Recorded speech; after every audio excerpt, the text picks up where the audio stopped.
کھلا کا آنسا کیس تھا، اچھی پڑھی لکھی فیملی تھی، 2 پیارے سے بچے تھے، لیکن خاتون بضد تھی کہ اسے ہر حال میں کھلا چاہیے۔ میں نے خاتون سے پوچھا کہ بی بی آپ کا مسئلہ کیا ہے؟ وہ کہنے لگی وکیل صاحب میرے شوہر نامرد ہیں۔ اس کی اس بے باکی پر ایک موٹی سی گالی میری زبان پر آتے آتے رہ گئی۔ خیر اس کی بے باکی دیکھ کر میں نے بھی پھر کھل کر سوال کیے۔ میں نے خاتون سے پوچھا کہ کیا آپ کا اپنے شوہر کے ساتھ گزارا نہیں ہوتا؟ اس پر وہ کہنے لگی وکیل صاحب ہمارے 2 بچے ہیں، ماشاءاللہ سے جسمانی طور پر یہ بالکل صحت مند ہے۔ اس پر میں نے طنزیہ انداز میں خاتون سے پوچھا کہ بی بی تو پھر یہ نامرد کیسے ہوئے؟ اس پر وہ کہنے لگی وکیل صاحب میرا تعلق گاؤں سے ہے، ہم 2 بہنیں ہیں، میرے والد ذمہ دار ہیں، گھر پر میرے والد ہمیشہ ہمیں شہزادی کہہ کر بلاتے تھے، جبکہ دوسری طرف اپنے گھر پر اگر مجھ سے کوئی چھوٹی سی بھی غلطی ہو جائے تو یہ مجھے کنجری کہتے ہیں۔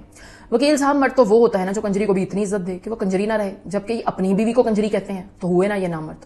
اس کی اس بات پر میں تو حیران رہ گیا، جبکہ دوسری طرف اس کا شوہر بھی پھٹی ہوئی نظروں سے اسے دیکھ رہا تھا۔